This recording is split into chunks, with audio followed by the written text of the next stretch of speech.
बिस्मिल्लाहिर्रहमानिर्रहीम। अस्सलाम वालेकुम। यह है नूर बानो का किचन। कैसे हैं आप? उम्मीद करती हूँ अल्लाह ताला से कि आप सब खैरियत से होंगे। आज हम आपके लिए लेकर आए हैं चिकन स्टीम। तो जी शुरू करते हैं। बिस्मिल्लाहिर्रहमानिर्रहीम। यहाँ मैंने अदरक लहसुन का पेस्ट लिया है एक बाउल में। इसके साथ ही मैंने सुर्ख मिर्च पाउडर शामिल किया है आधा टीस्पून। इसके साथ ही सूखा धनिया पाउडर, दो अदद नींबू का जूस शामिल किया है। इसके साथ ही अब हम इसमें शामिल करेंगे गरम मसाला,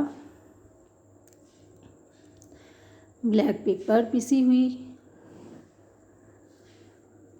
इसके साथ ही मैं अब इसमें शामिल करूँगी थोड़ी सी हल्दी और इसके साथ ही शामिल करेंगे फूड कलर यानी कि ज़रदा रंग। इन तमाम अज्जा को अब मिक्स कर लेंगे। इसके साथ ही मैंने 5 से 6 स्पून सिरका शामिल किया है। अब इसको अच्छी तरह से मिक्स करेंगे।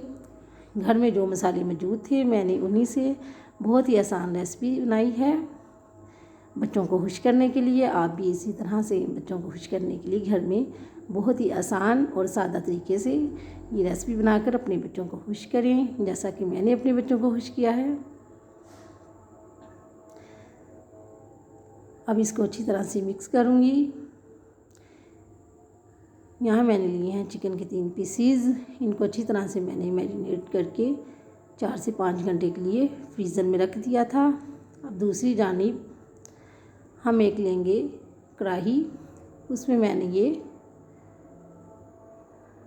स्टीम जाली रखी है। इसके साथ ही हम इसमें मैं चिकन के पीसीज रखूँगी।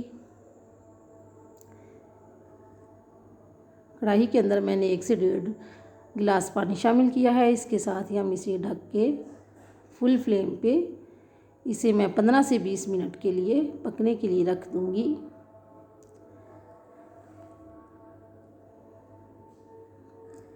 पंद्रह से 20 मिनट के लिए। जैसा कि आप जानते हैं चिकन बहुत जल्दी गल जाता है, इसलिए ये देखें माशाल्लाह चिकन अब हमारा यहाँ पर रेडी है। इंशाल्लाह आपको ये रेसिपी हमारी बहुत ही ज़्यादा पसंद आएगी। अब इसको यहाँ हम फ्राई करेंगे। ये थोड़ी सी रेसिपी आगे पीछे हो गई है बनाते हुए, तो यहाँ अब मैं यहाँ फ्राई कर रही हूँ। जैसा कि आप देख रहे हैं माशाल्लाह जब इसका गोल्डन ब्राउन कलर आए तो हम इन्हें 5 से 10-15 मिनट के लिए फ्राई करेंगे। सेम बिल्कुल KFC स्टाइल में। आपको ये रोस्ट चिकन, स्टीम चिकन इंशाल्लाह बहुत ज़्यादा पसंद आएगा। माशाल्लाह अपने बच्चों को दें केचप के साथ, मायोनीज़ के साथ। ये देखें इसके साथ ही मैंने कुछ घर में तिल मौजूद थे, मैंने उनका भी इस्तेमाल किया है। मिलेंगे इंशाल्लाह नई रेसिपी के साथ। अल्लाह हाफिज़।